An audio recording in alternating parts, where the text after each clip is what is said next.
안녕하세요 여러분, 수익률 상승에 도움을 드리고 싶은 헬퍼입니다. 오늘 같은 경우에 증시가 큰 폭으로 하락을 했고요. 가장 크게 나오고 있는 이슈는 이제 금리 인상 이슈입니다. 그러니까 결국 장기 금리가 계속해서 상승을 하고 있고, 지금 미국 국채 30년 같은 경우가 5.3을 돌파했다가 지금 조금 내려오긴 했지만 여전히 5.3% 언저리 근처이기 때문에 사람들이 그냥 확정적인 금리 5.3 미국채를 준다고 하면은 다른 걸 투자할 필요가 있을까? 이제 이런 생각들이 계속 돌면서 조금 시장이 무너지긴 했었습니다. 근데 이제 그런 와중에 공시가 하나 있었죠. 이제 하이닉스가 40조 가량의 자기 주식을 매수하고 소각한다는 발표가 있었고, 이제 한 3개월 동안 한다라는 이제 뉴스가 있었습니다. 근데 사실 결론적으로 저는 타이밍이 좋지 않다라고 생각을 합니다. 일단 하이닉스 차트 먼저 보면은, 근데 사실 왜 안 좋냐라고 했을 때, 저번에도 얘기 드렸던 사실 이게 외국인의 사실 수급하고도 연관이 있긴 합니다. 일단 코스피 먼저 변동성을 지난번 말씀드렸던 것처럼 한번 봐야 되겠죠. 코스피의 일간 변동성은 7.35%입니다. 26기간, 그러니까 26일 동안에 코스피의 변동성은 7.35%예요. 나스닥 같은 경우에 1.99%, S&P 같은 경우에 1.1%기 때문에 변동성이 우리나라가 거의 3배 넘게 큰 상황이라고 볼 수 있겠죠. 그럼 그 상황에서 하이닉스는 어떻게 해야 될까요? 하이닉스는 12%로 더 큽니다. 어찌됐든 자산 배분을 종목으로 하진 않겠지만, 결국 우리나라에 대한 외국인의 자산 배분은, 모든 자산 배분은 어떤 모델을 쓰느냐에 따라 다 몬테카를로 시뮬레이션도 있고, 블랙숄즈로는 이제 옵션 가격이니까, 블랙숄즈도 어차피 사실 변동성은 똑같이 들어가긴 하는데 그건 자산 배분이 아니라 옵션 가격의 모형이고, 여러 가지 사실 블랙 리터만, 제가 블랙 리터만을 얘기하다가 블랙 숄즈가 나왔는데, 블랙 리터만이든 여러 가지 모형들이 있는데, 모든 모형의 공통점은 변동성을 쓴다는 겁니다. 변동성이 큰 자산은 자산 배분이 작게 나올 수밖에 없어요. 우리나라가 미국보다 변동성이 3배 이상 크다는 거는 그만큼 비중이 엄청 작게 나올 수밖에 없다는 겁니다. 그럼 사실 외국인의 수급은, 그러니까 매도 같은 경우에는 확정돼 있다라고 봐도 무방합니다. 그런 상황에서 하이닉스가 자사주 매입을 한다라는 뉴스는 어떤 느낌일까요? 결국 다 빠지고 나서 해야 되는데 미리 해준다는 건 외국인이 사실 더 팔겠다라는 얘기밖에 안 될 겁니다. 근데 이제 그럼 똑같은 거죠. 그러면 알만한 사람들이 다 알 텐데 왜 그럴까라고 했을 때, SK 하이닉스의 대주주는 SK고, SK의, 그러니까 결국 위에 대주주는 SK고, 맨 꼭대기는 SK죠. 주 SK 분이 지금 사실 이혼 소송 중이고, 9,440억이 사실상 거의 확정이 되었고, 대법원은 가긴 해야 되겠지만, SK 실트론이라는 회사로 약 4천억 원에서 5천억 원 정도는 아마 지금 조달이 가능할 거라고 보통 예측을 하고 있습니다. 지분율이 한 29% 정도 되기 때문에, 현금적으로 실제로 지분 가치는 1조이긴 하지만 현금으로 동원 가능한 거는 4천에서 5천억 정도 되지 않겠냐라고 했을 때, 결국 남은 4천억에서 5천억을 어디선가 조달을 해야 되고, 그 조달을 할 때 결국은 SK 하이닉스 주가가 올라가야 주 SK 주가도 올라가겠죠. 지금 영향도가 가장 큰 게 그러다 보니까 주가를 저는 좀 올리려고 하는 게 아닌가라고 생각을 하는데, 공교롭게도 좋지 않은 선택이 될 거라고 봅니다. 결국 외국인들은 비싸게 외국 주식을 팔고 갈 거고요. 그 외국인들이 파는 동안 자사주 매입으로 사실 주주 가치를 올려야 되는데, 외국인의 배만 부르게 해주고, 결국은 진짜 하락기가 올 때 방어를 못하는, 저는 그런 형국이 날 거라고 봅니다. 조금 개인적으로 좀 대주주의 네, 아무튼 그런 것 때문에 좀 결과론적으로 저는 좀 안 좋게 단기적으로는 올라가겠죠. 당연히 단기적으로는 밀어 올릴 수 있을 겁니다. 근데 그러니까 외국인은 더 팔고 나갈 겁니다. 그러니까 결국은 외국인이 팔면서 쭉쭉쭉쭉 손실을 보면서 나가야 되는데, 손실을 안 보고 나갈 수 있게 받쳐주는 자금이 생겼다. 그게 7월에는 국민연금이 이제 그런 행동을 했던 거고, 이제는 자사주 매입으로 해준다. 외국인 입장에선 땡큐다. 이런 상황이 되는 거죠. 잠깐은 좋을 수 있겠다. 근데 나중에 안 좋겠다가 뭐 결국 결론입니다. 차트 보기 앞서서 일단 먼저 상대 강도부터 먼저 살펴보죠. 상대 강도 그래도 반등을 하면서 전기전자 쪽이 조금 올랐습니다. 현재 기준으로가 오영합일 전보다 조금 올랐다. 그래서 조금 반등을 하고 있다라고 볼 수 있겠고, 여전히 코스피 200 대비해서 나머진 여리하지만 그래도 올라가곤 있다. 다 조금씩 회복이 되고 있다라고 볼 수 있겠습니다. 긴 시결로 보면 결국 좀 회복이 다 되고 있다. 이렇게 볼 수 있겠죠. 쭉쭉쭉쭉 다 넘어가도록 하고요. 참고 삼아 보시면 돼요. 영원한 하락도 영원한 상승도 없다가 이 상대 강도의 의미입니다. 영원한 상승도 없고 결국 빠진다. 이렇게 하면 빠진다. 결국은 빠진다. 여기도 추세 꺾이면 빠진다. 여기도 바닥은 또 올라간다. 결국 바닥을 찍고 올라갔다. 이때만 해도 결국 코스피 대비해서 71%밖에 안 됐다는 거죠. 30%가 여류했다는 겁니다. 이랬던 반도체가 거의 뭐 한 180까지 갔었죠. 180까지 갔다가 80% 더 올라갔다가 이제 지금 또 꼬라박고 있다. 근데 지금도 조금 올라가고 있다. 이런 느낌인 거죠. 영원한 상승도 영원한 하락도 없는데 다들 영원한 상승을 바라죠. 이제 쫓친 사람은 영원한 하락을 바라고. 똑같은 거죠. 이럴 때 팔고 이럴 때 팔고 이럴 때 팔아야 된다 이런 거죠. 이럴 땐 또 사야 된다는 거고. 근데 이제 이게 꼭대기는 당연히 잡지 못하니까 추세가 좀 꺾일 때 이제 들어가야 된다. 뭐 이런 의미라고 볼 수 있겠습니다. 그래서 이거를 뭐 보신다고 했을 때 가장 좋은 거는 100%를 밑에서 딱 넘어가는 그 시점에 사거나 아니면 이렇게 반등이 가팔라지는 요 순간에 들어가거나 뭐 이럴 때 뭐 그건 전략에 따라 다르겠습니다만 뭐 이러는 거죠. 이렇게 딱 엄청 강해졌네? 그럼 이때 이제 갈아타는 겁니다. 그럼 이제 확 먹었겠죠? 이게 14였으니까 거의 한 40%? 50% 정도를 빠르게 먹을 수 있는 겁니다. 여기서 많이 올라가네? 이렇게 타는 거죠. 뭐 같은 경우 약해지네? 바로 팔았으면 또 손실이 안 날 수 있을 수 있는 거고요. 그래서 그냥 딱 보이죠. 최근에 어디가 강했구나. 금이 좀 최근에 강했구나. 구리도 최근에 조금 강했구나. 이제 한 달 전에 비해서 뭐 종이 목재도 좀 강했구나. 뭐 이렇게 알 수 있는 거죠. 이게 한 달 전이어서 5영업일 기준으로 봤으면 바로 진입할 수 있었겠죠. 뭐 이런 느낌이다 라고 보시면 되겠습니다. 그 다음에 이제 S&P랑 뭐 나스닥 같은 경우 이제 상업용 순 포지션 보면은 S&P는 여전히 숏 포지션이 조금 증가된 상황이고요. 나스닥은 조금 롱 포지션이 증가됐다. 근데 단위가 다르기 때문에 좀 숏 포지션이 더 많다라고 볼 수 있겠습니다. 뭐 삼성전자 같은 경우에 주가가 이제 쭉쭉쭉 가다가 결국 쳤던 게 아무래도 이제 뭐 PBR이든 뭐든 결국 외국인 수급을 못 받아준 거죠. 결국 받아줄 사람이 없어서 무너진 겁니다. 계속 팔았던 거잖아요. 외국인 계속 팔고 최근엔 사니까 또 다시 그러니까 외국인만 따라가면 되긴 합니다. 그러니까 이건 돈 많은 사람 기준으로 왜냐면 그들은 워낙 비중이 크기 때문에 여전히 사실 외국인이 매도를 해야 될 물량은 너무나 많거든요. 지금 시총 대비해서 매도 물량은 훨씬 많습니다. 올해 판 거보다 더 팔아야 돼요, 사실. 네.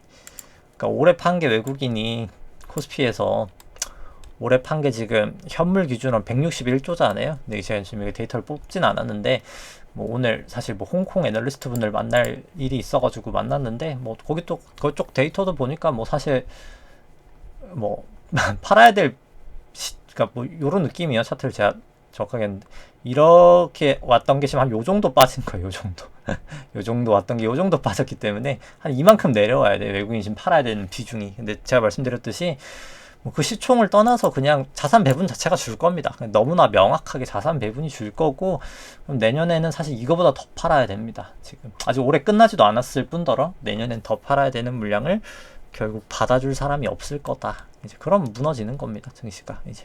그러니까 외국인이 계속 나눠서 팔고 있는 겁니다. 그래서 아무튼 수급 살펴보면 외국인 같은 경우는 좀 단기적으로 반등을 그래도 이끌면서 뭐 소폭은 매수를 했던 거고요. 뭐 나머지는 뭐 어차피 올해는 길게 봐서 계속 팔고 있습니다. 뭐 나머지 그냥 참고 삼아 보시면 될 것 같고요.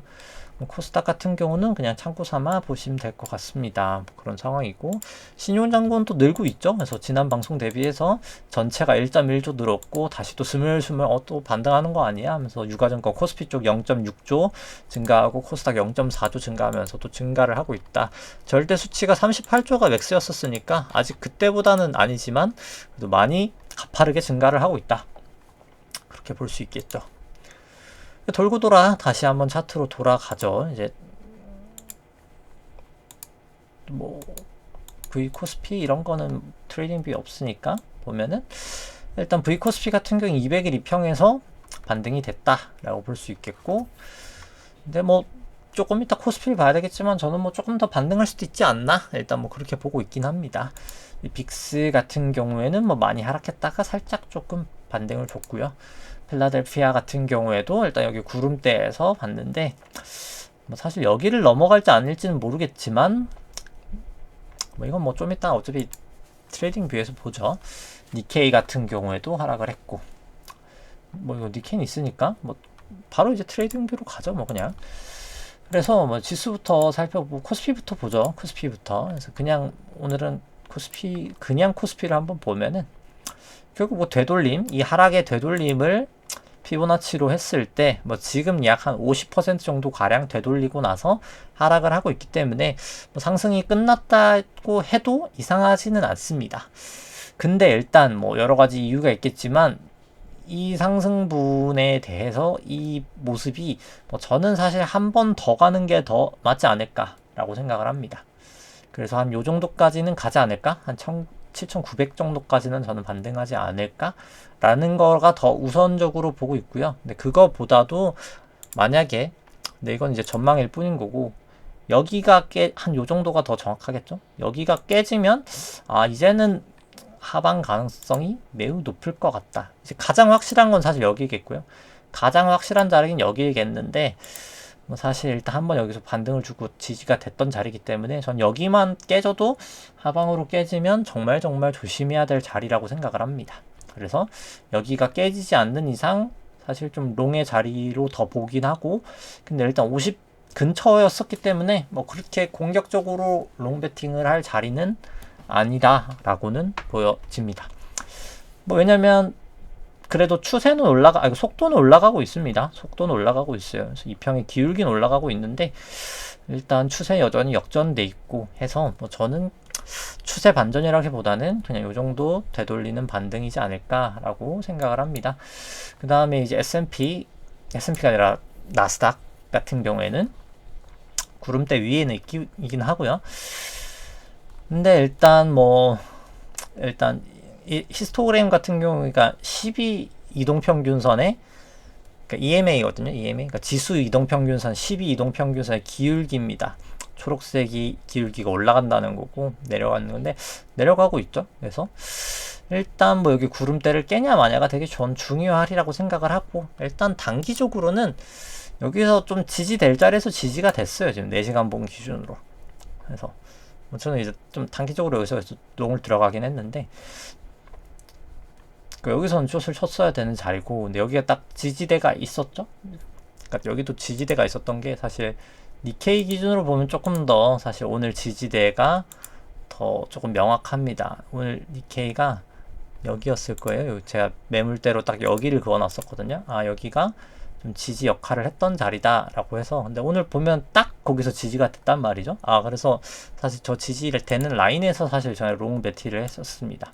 여기서 하고 밴드를 터치하고 다시 돌아오는 이 자리에서 이제 매수를 쳤고 뭐 쭉 잘 왔던 거죠. 그래서 요 정도에서 정리 한번 하고, 2평이 22평 지나가는 자리잖아요. 22평 자리에서 정리를 하고 뭐 사실 좀 전에 매수를 했습니다. 저는 사실 그래서 이게 돌파가 될지 안 될지는 저도 모릅니다. 뭐 아무도 몰라요. 사실 그건 뭐 신이 아닌 이상 아무도 모르는 거고. 근데 이제 적어도 조금 더 반등은 주고 빠지든 위로 가든 될 겁니다. 지켜보면 되겠죠, 이제. 네, 그건 뭐 사실 그때 가서 판단할 문제여가지고, 아무튼 어찌됐든 단기적으로는 그렇다라고 볼 수 있겠죠. 이제 단기적으로는 그렇다. 일단 이게 뭐 지지되는 선도 그렇고 여기 기준선에서도 그렇고 지지가 됐다. 일단 그 다음 뭐 US 500 이렇게 S&P죠. S&P 같은 경우에는 속도가 떨어지고 있어서 뭐 저라면 굳이 들어가진 않겠다. 근데 아주 단기적으로 저는 뭐 이제 1시간, 그러니까 15분, 1시간, 4시간 프레임으로 보고 있어서, 네, 그렇게 보고 있어가지고, 그러니까 결국 4시간에 속도를 보면서 1시간에서의 추세와 15분봉에서의 타점과 3분봉의 타점, 그러니까 15분봉도 속도랑 추세를 보고 뭐 이런 느낌으로 이제 멀티 타임 프레임을 하기 때문에 이제 그렇게 하고 있어서 뭐 저 같은 경우에는 이제 좀 더 보긴 해야 되겠지만 뭐 롱배팅도 가능하겠지만 일봉으로 본다라고 쳤을 때는 뭐 굳이인 것 같습니다. 사실. 근데 이제 모양새가 뭐 사실 여기서 지지만 된다고 치면 한 번 더 갔다가 빠져도 빠지는 모습이긴 한데 일단 뭐 그렇습니다. 보여지는 모습만 봐선 그렇고 이제 닥스죠. 이제 닥스 이제 독일 증시 같은 경우도 일단 뭐 썩 좋진 않습니다. 일단 적어도 속도는 떨어지고 있기 때문에 뭐 반등을 줄 수도 있겠습니다. 뭐 사실 여기서 한번 줄 수는 있을 것 같은데 뭐 솔직히 굳이 들어가는 거는 이제 단기 타임 프레임을 보지 않는 이상 굳이라고 보고요. 뭐 골드 같은 경우도 이제 여기 구름대에서 계속 좀 지지가 되고 있고 요 122평에서도 지지가 되고 있어서 일단 뭐 더 롱 우위로 볼 수는 있겠다라고는 볼 수 있겠습니다. 네. 근데 뭐 나쁠 건 없죠. 지금 당장은 사실 뭐 그런 상황이다라고 볼 수 있겠습니다. 그 다음 이제 뭐 비트코인 같은 경우에도 뭐 구름대에서 잘 지지가 일단 됐다라고 봐서 뭐 개인적으로 구름대 정도까지는 갈 확률이 더 높지 않을까? 이게 뭐 길게 봤을 때는 빠질 수 있더라도 뭐 한번 여기까지는 가는 게 더 합리적이지 않을까? 일단 그렇게 봅니다. 뭐 속도 올라왔고 뭐 추세도 올라왔으니까 뭐 사실 위로 가는 게 더 높은 확률이겠다라고는 보여주고요. 뭐 기름값 WTI 같은 경우도 일단 적어도 구름대 근처까지는 갈 거라고 봤고 일단 구름대 근처까지는 와 있는 상황입니다. 뭐 추세나 속도나 둘 다 올라와 있다라고 볼 수 있겠고 코스닥을 보죠. 코스닥 아까 코스피는 봤으니까 코스닥 같은 경우에도 여기 매물대가 다 뚫리고 나서 급격하게 상승을 했고 여기가 이제 51 이평가 볼린저 상단이 있었던 부분이기 때문에 당연히 저항을 받아야죠. 이제 저항을 받았고 지금 일단 21평 근처에 있는데 일단 속도랑 추세가 다 올라왔으니까 뭐 한 번 정도는 여기까지 트라이도 해볼 수 있겠다라고는 볼 수 있겠습니다. 근데 뭐 속도 꺼지면 또 바로 팔아야 되겠죠. 이제 그 다음에 이제 유로스톡스 같은 경우에는 뭐 닥스랑 뭐 거의 비슷한 모양새다. 속도는 꺾였는데 뭐 추세는 아직 살아있다. 뭐 이 정도라고 볼 수 있겠습니다. 뭐 미국 채도 한번 보죠. 뭐 좀 채권 금리가 뭐 어차피 제 본업이 채권 쪽이기도 한데 뭐 어찌됐든 간에 근데 채권이 좋은 거는 추세가 아주 장기 추세가 잘 맞아요. 뭐 이 평으로 보면 그냥 쭉이잖아요. 그냥 쭉 이게 만약에 20하고 120 정배열 역배열로만 매매를 한다고 쳤을 때 그냥 정배열되고 여기서는 한번 그냥 손절 나가고 끝났겠지만 여기서 정배열되고 나서는 뭐 그냥 쭉 먹을 수 있단 말이죠. 이게 그냥 기준선 매매라고 쳐도 그래서 뭐 그런 게 장점이긴 합니다.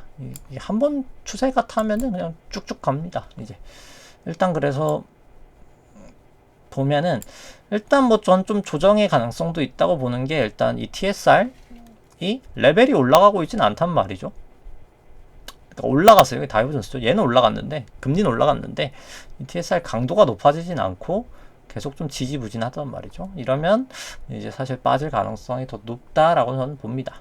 한번 빼고 가도 가능하다는 거죠. 이제 그럴 가능성이 높다라고 보여주고 뭐 삼성전자 이제 살펴보면은 제가 선 그어놓은 데서 뭐 정확하게 빠졌죠. 이제 뭐 그렇죠. 미리 그어놓은 거 아닙니다. 지난 방송에서 그어놓았던 거고 제가 왜 매물대 역할을 이게 할 수밖에 없냐라고 말씀드렸던 게 여기에서도 지지, 여기서 지지, 여기서 지지, 여기선 저항을 받았던 자리입니다. 너무나 많은 곳에서 지지 저항을 받았던 거고 당연히 여기서 팔았어야 됩니다. 네, 이거는 뭐 사실 뭐 경험이 있어야만 하는 거긴 한데 당연히 이 자리에서 팔았어야 되는 거예요. 근데 이제 또 반등을 할 수 있는 자리가 여기 밑에는 또 지지선이기 때문에 그렇습니다. 여기 지지선이기 때문에 그래서 미리 그어놨죠. 그래서 아마 반등을 할 확률이 높은 거죠. 그러니까 결국 저항에서 팔고 지지에서 사고 뭐 이런 느낌으로 가야 된다는 거죠. 그럼 결국 뭐 다음은 어디까지 갈까라고 쳤을 때 뭐 사실 매물대로 봤을 때 뭐 전 한 여기까지 아니면 뭐 많이 가면 뭐 사실 거의 전고점 근처까지도 갈 수 있겠죠. 그러니까 여기 다음엔 매물대가 다음이니까요. 그냥 전고니까. 그래서 저는 뭐 한 요 정도 봅니다. 일단 이게 이러고 나서 꺾인다는 뷰로 봤을 때 그 정도로 보고 있다라고 볼 수 있겠고 하이닉스 같은 경우에는 이 매물대보다는 조금 더 올라가긴 했어요. 하이닉스는 사실 여기였던 거예요. 요 자리, 여기 매물대 자리, 네, 요 자리인 거죠. 요 자리, 요 자리까지 갔던 거다라고 볼 수 있고, 빠졌던 게 한 번 정도 더 요 정도까지는 가지 않을까? 제 생각에 여기도 똑같이 한 요 정도 근처까지는 저는 가지 않을까라고 봅니다. 현대차는 뭐 매물대는 긋진 않았고, 뭐 다금 시간상 네. 그러니까 뭐 매물대 뭐 여기도 있고 이러니까 뭐 사실 여기도 있었죠. 그러니까 굳이 그으면 요쪽이랑 요쪽이었던 거죠. 요쪽이 매물대인 거잖아요. 요 근처가 여기서 사실 지지부진했던 거죠. 이 자리가. 아무튼 지금 보면은 뭐 속도는 올라와 있고 추세는 아직까지인데 뭐 그럼 굳이다 뭐 이렇게 볼 수 있겠죠. 이제 굳이다. 이제 애플 같은 경우에는 추세는 살아있는데 속도가 떨어져 있고 일단 주가가 기준선 밑에 있다. 뭐 그렇게 좋지는 않다라고 보는 게 맞겠죠. 마이크로소프트 같은 경우는 일단 볼린저 밴드가 너무 벌어져 있는 상황이라 뭐 이럴 때는 굳이 진입을 안 하는 게 맞다라고 보여집니다. 근데 일단 속도도 떨어지고 있고 추세는 일단 살아있긴 하지만 뭐 굳이 근데 뭐 사실 한 번 더 갈 것 같아요. 저는 사실 요 정도까지는 갈 것 같아요. 개인적으로. 이게 밴드가 벌어져도 요 중간에서 한 번 정도는 돌리거든요. 이게 그러니까 밴드를 타던 게 뺐다가 한번 여기서 터치하고 그 다음에 빼는 게 사실 확률이 훨씬 높아가지고 뭐 일단 그렇게 보긴 합니다. 네. 그 확률이 더 높다라고는 봅니다. 그 다음에 이제 구글 같은 경우에는 뭐 사실 속도는 빠지고 추세는 올라가고 있진 않아서 뭐 굳이다라고 보여집니다. 이것도 굳이다. 네. 뭐 굳이 안 좋은 걸 또 들어갈 필요는 없겠죠. 이제 여기는 뭐 추세 속도 일단 다 살아있다. 뭐 상대적으로 나배드다. 엔비디아는 이제 그렇게 볼 수 있겠고, 뭐 테슬라 같은 경우에도 속도는 살아있는데 뭐 추세가 빠지니까 이것도 굳이다라고 볼 수 있겠고, 넷플릭스 같은 경우에는 뭐 추세도 올라와 있고 속도도 올라와 있으니까 개중 났다. 근데 이제 구름대 근처에서는 한번 팔자. 이제 저항 뚫고 사면 되니까요. 어차피 구름대랑 122평 같이 가니까 뭐 굳이 거기서 내가 들고 가야 될까? 이런 느낌인 거죠. 그러니까 굳이 이런 거죠. 뭐 하이닉스나 삼성전자 이렇게 매물대가 있는데 뻔히 여기 오면은 팔 사람들이 줄을 서 있는데 내가 여기서 굳이 안 팔 이유가 있을까? 남들 다 팔 때? 그러니까 그냥 팔고 다시 사면 되잖아요. 이제 똑같은 거죠. 이게 결국 그런 느낌인 거고, 이제 아마존 같은 경우에는 여기가 이제 매물 라인이죠. 결국 여기서 지지가 되냐 마냐를 보고 이제 뚫리면 미련 없이 팔아야 되겠죠. 여기가 막 뚫렸는데도 안 팔면 이제 그냥 물리는 거죠. 이제 그런 상황인 거고, 이제 메타 같은 경우에는 결국 여기 매물대였는데 매물대가 뚫리니까 그냥 뚫려 버렸잖아요. 이제 이런 상황입니다. 결국 매물이 많은 데서 사실 건드리면 안 되는 겁니다. 이게 그러니까 돌파되고 사면 되잖아요. 이게 항상 마음이 급해지면 문제가 생깁니다. 샌디스크 같은 경우에도 결국 여기가 구름대 매물대 근처였기 때문에 문제가 생기는 거예요. 이게 사실. 네. 그래서 여기 왔으면 사실 저는 매물대 근처 사실 여기서 팔아야 되는 게 맞아요. 사실 이게 여기서 팔아야 되는 게 맞습니다. 요 도지 나오면 팔고 이랬던 게 맞기는 해요. 그러니까 그러고 나서 그냥 여기 넘어갔을 때 사는 게 안전한 매매다라고 생각을 합니다. 그러니까 이만큼 조금 날려도 되는 거예요. 왜냐면 이렇게 내리꽂는 위험보단 나으니까요. 네.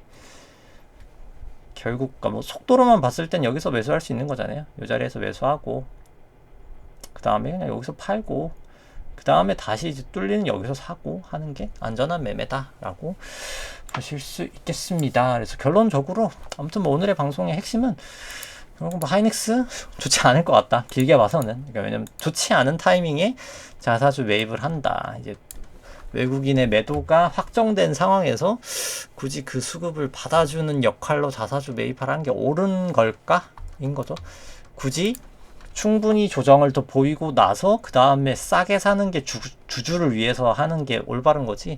굳이 뻔히 외국인들 뭐 삼성 하이닉스가 결국 비중의 뭐 40%잖아요. 코스피에. 뻔히 매도 폭탄이 나올 게 뻔한 상황에서 미리 카드를 꺼냈어야 될까? 근데 이유는 이제 결국 그렇죠. 재산 분할을 해줘야 되니까.